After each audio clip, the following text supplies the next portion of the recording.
सियावर रामचंद्र की, सियावर रामचंद्र की जय सिया राम। उत्तर प्रदेश की राज्यपाल आनंदीबेन पटेल, राष्ट्रीय स्वयंसेवक संघ के परम पूजनीय सरसंघ चालक डॉक्टर मोहन भागवत जी, उत्तर प्रदेश के मुख्यमंत्री योगी आदित्यनाथ जी, श्री राम जन्मभूमि तीर्थ क्षेत्र ट्रस्ट के अध्यक्ष पूज्य महंत नृत्य गोपाल दास जी, पूज्य संत समाज,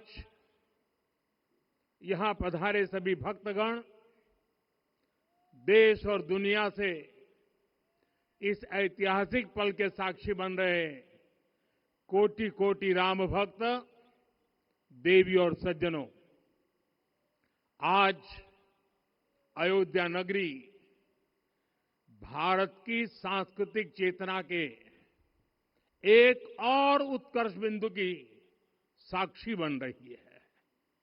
आज संपूर्ण भारत, संपूर्ण विश्व राममय है।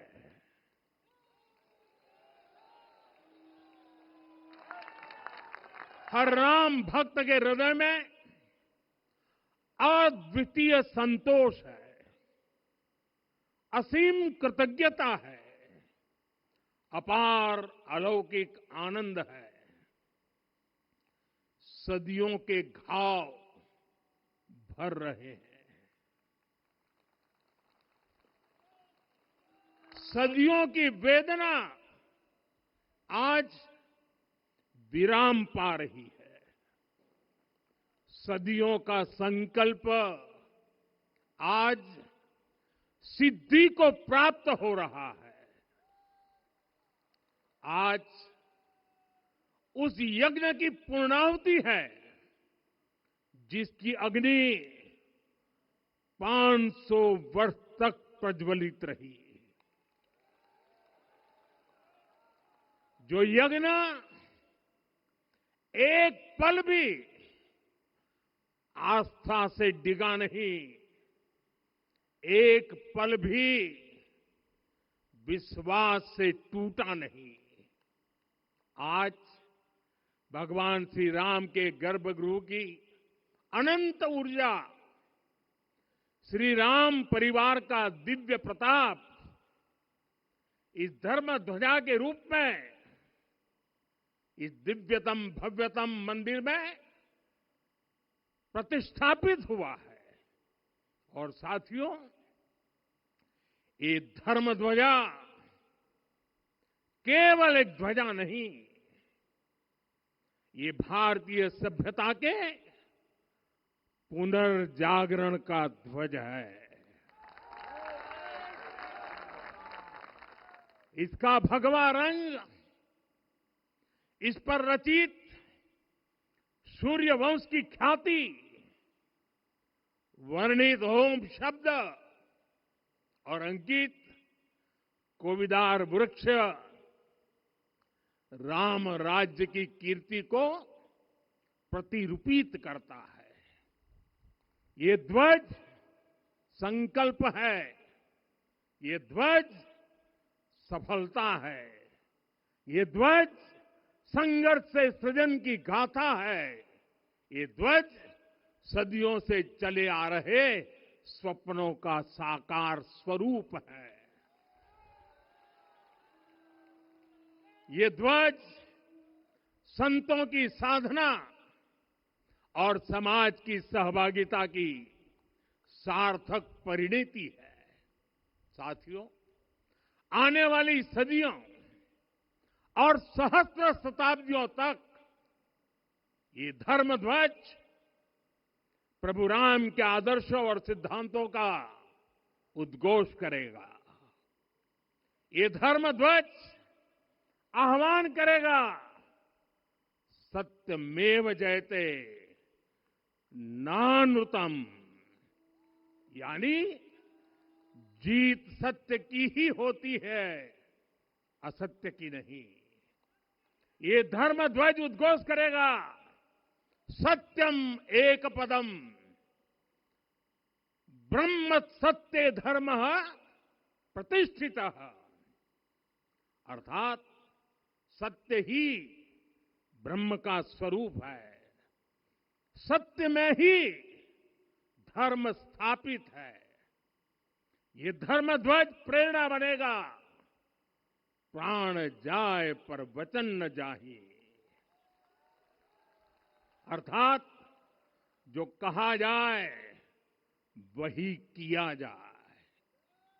ये धर्म ध्वज संदेश देगा, कर्म प्रधान विश्व रची राखा, अर्थात विश्व में कर्म और कर्तव्य की प्रधानता हो। ये धर्म ध्वज कामना करेगा, बैर न विग्रह आस न त्रासा, सुखमय ताहि सदा सब आशा, यानी भेदभाव, पीड़ा, परेशानी से मुक्ति, समाज में शांति और सुख हो। ये धर्म ध्वज हमें संकल्पित करेगा, नहीं दरिद्र कोउ दुखी न दीना, यानी हम ऐसा समाज बनाएं जहां गरीबी न हो, कोई दुखी या लाचार न हो। साथियों, हमारे ग्रंथों में कहा गया है, आरोपितम ध्वजम दृष्ट्वा, ये अभिनंदनित धार्मिकाः ते अपि सर्वे प्रमुच्यते महापातक कोटिभिः, यानी जो लोग किसी कारण मंदिर नहीं आ पाते और दूर से मंदिर के ध्वज को प्रणाम कर लेते हैं, उन्हें भी उतना ही पुण्य मिल जाता है। साथियों, ये धर्म ध्वज भी इस मंदिर के ध्येय का प्रतीक है। ये ध्वज दूर से ही रामलला की जन्मभूमि के दर्शन कराएगा और युगों युगों तक प्रभु श्री राम के आदेशों और प्रेरणाओं को मानव मात्र तक पहुंचाएगा। साथियों, मैं संपूर्ण विश्व के करोड़ों राम भक्तों को इस अविस्मरणीय क्षण की, इस अद्वितीय अवसर की हार्दिक शुभकामनाएं देता हूं। मैं आज उन सभी भक्तों को भी प्रणाम करता हूं, हर उस दानवीर का भी आभार व्यक्त करता हूं जिसने राम मंदिर निर्माण के लिए अपना सहयोग दिया। मैं राम मंदिर के निर्माण से जुड़े हर श्रमवीर, हर कारीगर, हर योजनाकार, हर वास्तुकार, सभी का अभिनंदन करता हूं। साथियों, अयोध्या वह भूमि है जहां आदर्श आचरण में बदलते हैं। यही वह नगरी है जहां श्री राम ने अपना जीवन पथ शुरू किया था। इसी अयोध्या ने संसार को बताया कि एक व्यक्ति कैसे समाज की शक्ति से, उसके संस्कारों से पुरुषोत्तम बनता है। जब श्री राम अयोध्या से वनवास को गए तो वे युवराज राम थे, लेकिन जब लौटे तो मर्यादा पुरुषोत्तम बनकर के आए और उनके मर्यादा पुरुषोत्तम बनने में महर्षि वशिष्ठ का ज्ञान, महर्षि विश्वामित्र की दीक्षा, महर्षि अगस्त्य का मार्गदर्शन, निषाद राज की मित्रता, मां शबरी की ममता, भक्त हनुमान का समर्पण, इन सब की अनगिनत ऐसे लोगों की महत्वपूर्ण भूमिका रही है। साथियों, विकसित भारत बनाने के लिए भी समाज की इसी सामूहिक शक्ति की आवश्यकता है। मुझे बहुत खुशी है कि राम मंदिर का दिव्य प्रांगण भारत के सामूहिक सामर्थ्य की भी चेतना स्थली बन रहा है। यहां 7 मंदिर बने हैं। यहां माता शबरी का मंदिर बना है, जो जनजातीय समाज के प्रेम भाव और आतिथ्य परंपरा की प्रतिमूर्ति है। यहां निषादराज का मंदिर बना है। ये उस मित्रता का साक्षी है जो साधन नहीं, साध्य को, उसकी भावना को पूजती है। यहां एक ही स्थान पर माता अहिल्या है, महर्षि वाल्मीकि है, महर्षि वशिष्ठ है, महर्षि विश्वामित्र है, महर्षि अगस्त्य है और संत तुलसीदास है। रामलला के साथ साथ इन सभी ऋषियों के दर्शन भी यहीं पर होते हैं। यहां जटायु जी और गिलहरी की मूर्तियां भी है, जो बड़े संकल्पों की सिद्धि के लिए हर छोटे से छोटे प्रयास के महत्व को दिखाती है। मैं आज हर देशवासी से कहूंगा कि वो जब भी राम मंदिर आए तो सप्त मंदिर के दर्शन भी अवश्य करें।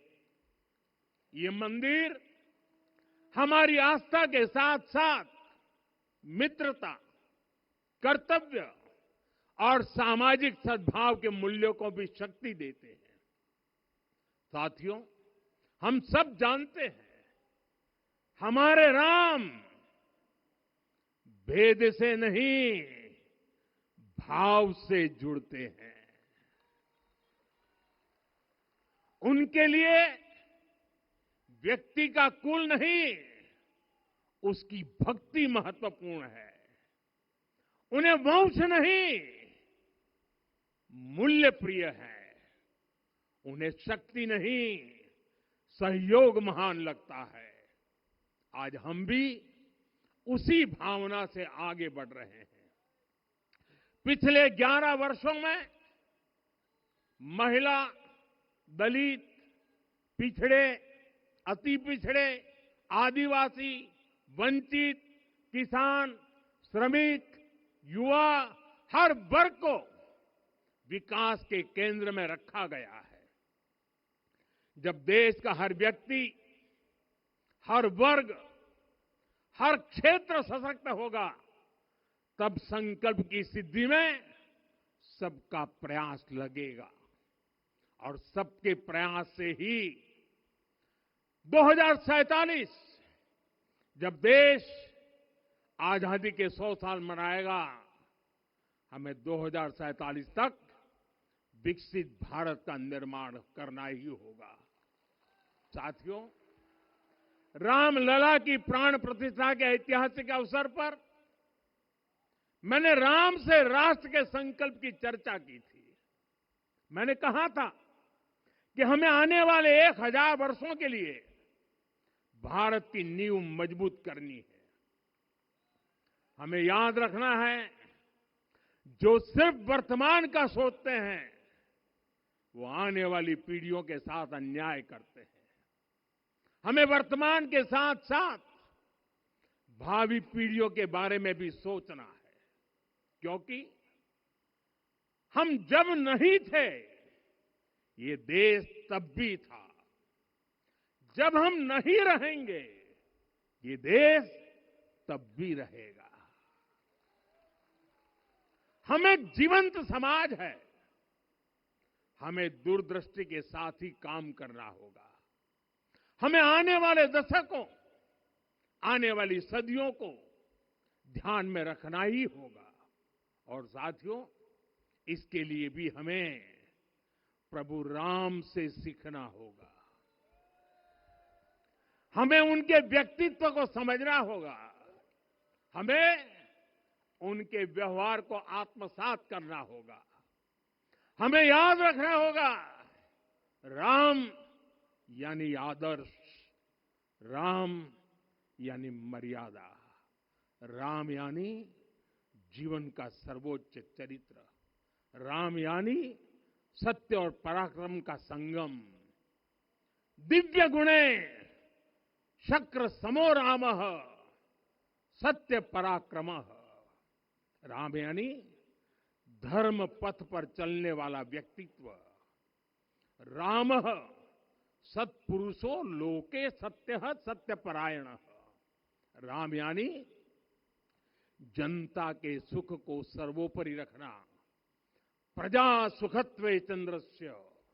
राम यानी धर्म और क्षमा का दरिया। वसुधाया क्षमा गुणे है। राम यानी ज्ञान और विवेक की पराकाष्ठा। बुद्ध या बृहस्पति तुल्य। राम यानी कोमलता में दृढ़ता। मृदु पूर्वज भाषते। राम यानी कृतज्ञता का सर्वोच्च उदाहरण। कदाचन नोपकारेण कृति नैकेन तुष्यति। राम यानी श्रेष्ठ संगति का चयन। शीला वृद्धे ज्ञान वृद्धे वयोवृद्धे च सज्जने। राम यानी विनम्रता में महाबल। वीर्यवान च वीर्येण महता स्वेन विस्मितः। राम यानी सत्य का अडिग संकल्प। न च अनुत्र कथो विद्वान। राम यानी जागरूक, अनुशासित और निष्कपट मन। निस्तिंद्र अपम्रत च स्वदोष परदोषवित। साथियों, राम सिर्फ एक व्यक्ति नहीं, राम एक मूल्य है, एक मर्यादा है, एक दिशा है। अगर भारत को साल 2047 तक विकसित बनाना है, अगर समाज को सामर्थ्यवान बनाना है, तो हमें अपने भीतर राम को जगाना होगा। हमें अपने भीतर के राम की प्राण प्रतिष्ठा करनी होगी। और इस संकल्प के लिए आज से बेहतर दिन और क्या हो सकता है। साथियों, 25 नवंबर का यह ऐतिहासिक दिन अपनी विरासत पर गर्व का एक और अद्भुत क्षण लेकर आया है। इसकी वजह है धर्म ध्वजा पर अंकित कोविदार वृक्ष। ये कोविदार वृक्ष इस बात का उदाहरण है कि जब हम अपनी जड़ों से कट जाते हैं तो हमारा वैभव इतिहास के पन्नों में दब जाता है। साथियों, जब भरत अपनी सेना के साथ चित्रकूट पहुंचे तो लक्ष्मण ने दूर से ही अयोध्या की सेना को पहचान लिया। ये कैसे हुआ, इसका वर्णन वाल्मीकि जी ने किया है। और वाल्मीकि जी ने क्या वर्णन किया है? उन्होंने कहा है, विराजित उद्गत स्कंधम कोविदार ध्वजः रथे। लक्ष्मण कहते हैं, राम, सामने जो तेजस्वी प्रकाश में विशाल वृक्ष जैसा ध्वज दिखाई दे रहा है, वही अयोध्या की सेना का ध्वज है। उस पर कोविदार का शुभ चिन्ह अंकित है। साथियों, आज जब राम मंदिर के प्रांगण में कोविदार फिर से प्रतिष्ठित हो रहा है, यह केवल एक वृक्ष की वापसी नहीं है, यह हमारी स्मृति की वापसी है, हमारी अस्मिता का पुनर्जागरण है, हमारी स्वाभिमानी सभ्यता का पुनः उद्घोष है। कोविदार वृक्ष हमें याद दिलाता है कि जब हम अपनी पहचान भूलते हैं तो हम स्वयं को खो देते हैं, और जब पहचान लौटती है तो राष्ट्र का आत्मविश्वास भी लौट आता है। और इसलिए मैं कहता हूं, देश को आगे बढ़ना है तो अपनी विरासत पर गर्व करना होगा। साथियों, अपनी विरासत पर गर्व के साथ साथ एक और बात भी महत्वपूर्ण है, और वो है गुलामी की मानसिकता से पूरी तरह मुक्ति। आज से 190 साल पहले 190 साल पहले साल 1835 में 1835 में मैकाले नाम के एक अंग्रेज ने भारत को अपनी जड़ों से उखाड़ने के बीज बोए थे। मैकाले ने भारत में मानसिक गुलामी की नींव रखी थी। 10 साल बाद यानी 2035 में उस अपवित्र घटना को 200 वर्ष पूरे हो रहे हैं। कुछ दिन पहले मैंने एक कार्यक्रम में आग्रह किया था कि हमें आने वाले 10 वर्षों तक उस 10 वर्षों का लक्ष्य लेकर चलना है कि भारत को गुलामी की मानसिकता से मुक्त करके रहेंगे। साथियों, सबसे बड़ा दुर्भाग्य यह है कि मैकाले ने जो कुछ सोचा था उसका प्रभाव कहीं व्यापक हुआ। हमें आजादी मिली, लेकिन हीन भावना से मुक्ति नहीं मिली। हमारे यहां एक विकार आ गया कि विदेश की हर चीज, हर व्यवस्था अच्छी है और जो हमारी अपनी चीजें हैं उनमें खोट ही खोट है। साथियों, गुलामी की यही मानसिकता है जिसने लगातार यह स्थापित किया। हमने विदेशों से लोकतंत्र लिया। कहा गया कि हमारा संविधान भी विदेश से प्रेरित है, जबकि सच ये है कि भारत लोकतंत्र की जननी है, मदर ऑफ डेमोक्रेसी है। लोकतंत्र हमारे डीएनए में है। साथियों, अगर आप तमिलनाडु जाएंगे तो तमिलनाडु के उत्तरी हिस्से में उत्तीर मेरूर गांव है। वहां हजारों वर्ष पहले का एक शिलालेख है। उसमें बताया गया है कि उस कालखंड में भी कैसे लोकतांत्रिक तरीके से शासन व्यवस्था चलती थी, लोग कैसे सरकार चुनते थे। लेकिन हमारे यहां तो मैग्ना कार्टा की प्रशंसा का ही चलन रहा। हमारे यहां भगवान बसवन्ना, उनके अनुभव मंटपा की जानकारी भी सीमित रखी गई। अनुभव मंटपा यानी जहां सामाजिक, धार्मिक और आर्थिक विषयों पर सार्वजनिक बहस होती थी, जहां सामूहिक सहमति से निर्णय लिए जाते थे। लेकिन गुलामी की मानसिकता के कारण इस भारत की कितनी ही पीढ़ियों को इस जानकारी से भी वंचित रखा गया। साथियों, हमारी व्यवस्था के हर कोने में गुलामी की इस मानसिकता ने डेरा डाला हुआ था। अब याद करिए, भारतीय नौसेना का ध्वज सदियों तक उस ध्वज पर ऐसे प्रतीक बने रहे जिनका हमारी सभ्यता, हमारी शक्ति, हमारी विरासत से कोई संबंध नहीं था। अब हमने नौसेना के ध्वज से गुलामी के हर प्रतीक को हटाया है। हमने छत्रपति शिवाजी महाराज की विरासत को स्थापित किया है। और ये सिर्फ एक डिजाइन में बदलाव नहीं हुआ, ये मानसिकता बदलने का क्षण था। ये वो घोषणा थी कि भारत अब अपनी शक्ति अपने प्रतीकों से परिभाषित करेगा, न कि किसी और की विरासत से। और साथियों, यही परिवर्तन आज अयोध्या में भी दिख रहा है। साथियों, ये गुलामी की मानसिकता ही है जिसने इतने वर्षों तक रामत्व को नकारा है। भगवान राम अपने आप में एक वैल्यू सिस्टम है। ओरछा के राजा राम से लेकर रामेश्वरम के भक्त राम तक और शबरी के प्रभु राम से लेकर मिथिला के पाहुन राम जी तक भारत के हर घर में, हर भारतीय के मन में और भारतवर्ष के हर कण कण में राम है।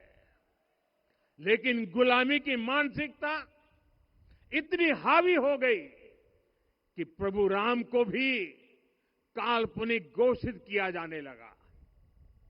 साथियों, अगर हम ठान ले अगले 10 साल में मानसिक गुलामी से पूरी तरह मुक्ति पा लेंगे और तब जाकर के ऐसी ज्वाला प्रज्वलित होगी, ऐसा आत्मविश्वास बढ़ेगा कि 2047 तक विकसित भारत का सपना पूरा होने से भारत को कोई रोक नहीं पाएगा। आने वाले 1000 वर्ष के लिए भारत की नींव तभी सशक्त होगी जब मैकाले की गुलामी के प्रोजेक्ट को हम अगले 10 साल में पूरी तरह ध्वस्त करके दिखा देंगे। साथियों, अयोध्या धाम में रामलला का मंदिर परिसर भव्य से भव्यतम हो रहा है और साथ ही अयोध्या को संवारने का काम लगातार जारी है। आज अयोध्या फिर से वह नगरी बन रही है जो दुनिया के लिए उदाहरण बनेगी।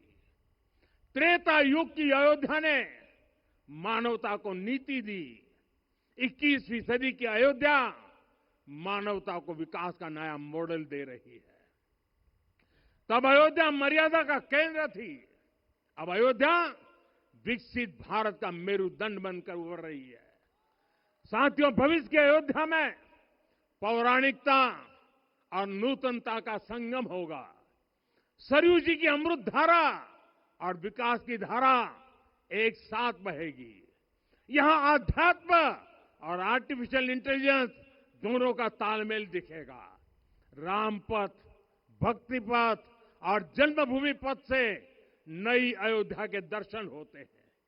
अयोध्या में भव्य एयरपोर्ट है। अयोध्या में आज शानदार रेलवे स्टेशन है। वंदे भारत और अमृत भारत एक्सप्रेस जैसी ट्रेनें अयोध्या को बाकी देश से जोड़ रही हैं। अयोध्या वासियों को सुविधाएं मिले, उनके जीवन में समृद्धि आए, इसके लिए निरंतर काम चल रहा है। साथियों, जब से प्राण प्रतिष्ठा हुई है तब से लेकर आज तक करीब करीब 45 करोड़ श्रद्धालु यहां दर्शन के लिए आ चुके हैं। ये वो पवित्र भूमि है जहां 45 करोड़ लोगों के चरण रज पड़े हैं और इससे अयोध्या और आसपास के लोगों की आय में आर्थिक परिवर्तन आया है, वृद्धि हुई है। कभी अयोध्या विकास के पैमानों में बहुत पीछे थी, आज अयोध्या नगरी यूपी के अग्रणी शहरों में से एक बन रही है। साथियों, 21वीं सदी का आने वाला समय बहुत महत्वपूर्ण है। आजादी के बाद के 70 साल में भारत विश्व की 11वीं सबसे बड़ी अर्थव्यवस्था बना। 70 साल में 11वीं। लेकिन पिछले 11 साल में ही भारत विश्व की 5वीं सबसे बड़ी अर्थव्यवस्था बन चुका है। और वो दिन दूर नहीं जब भारत विश्व की 3री सबसे बड़ी अर्थव्यवस्था भी बन जाएगा। आने वाला समय नए अवसरों का है, नई संभावनाओं का है और इस अहम कालखंड में भी भगवान राम के विचार ही हमारी प्रेरणा बनेंगे। जब श्री राम के सामने रावण विजय जैसा विशाल लक्ष्य था, तब उन्होंने कहा था, सौरज धीरज ते ही रथ चाका, सत्यशील दृढ़ ध्वज पताका, बल विवेक दम परहित गोरे, क्षमा कृपा समता रजु जोरे। यानी रावण पर विजय पाने के लिए जो रथ चाहिए, शौर्य और धैर्य उसके पहिए हैं, उसकी ध्वजा सत्य और अच्छे आचरण की है, बल विवेक संयम और परोपकार इस रथ के घोड़े हैं, लगाम के रूप में क्षमा दया और समता है जो रथ को सही दिशा में रखते हैं। साथियों, विकसित भारत की यात्रा को गति देने के लिए ऐसा ही रथ चाहिए, ऐसा रथ जिसके पहिए शौर्य और धैर्य हो, यानी चुनौतियों से टकराने का साहस भी हो और परिणाम आने तक दृढ़ता से डटे रहने का धैर्य भी हो। ऐसा रथ जिसकी ध्वजा सत्य और सर्वोच्च आचरण हो, यानी नीति नियत और नैतिकता से समझौता कभी न हो। ऐसा रथ जिसके घोड़े बल विवेक संयम और परोपकार हो, यानी शक्ति भी हो बुद्धि भी हो अनुशासन भी हो और दूसरों के हित का भाव भी हो। ऐसा रथ जिसकी लगाम क्षमा करुणा और संभाव हो, यानी जहां सफलता का अहंकार नहीं और असफलता में भी दूसरों के प्रति सम्मान बना रहे। और इसलिए मैं आदरपूर्वक कहता हूं, ये पल कंधे से कंधा मिलाने का है, ये पल गति बढ़ाने का है। हमें वो भारत बनाना है जो राम राज्य से प्रेरित हो, और ये तभी संभव है जब स्वयं हित से पहले देश हित होगा, जब राष्ट्र हित सर्वोपरि रहेगा। एक बार फिर आप सभी को बहुत बहुत शुभकामनाएं देता हूं।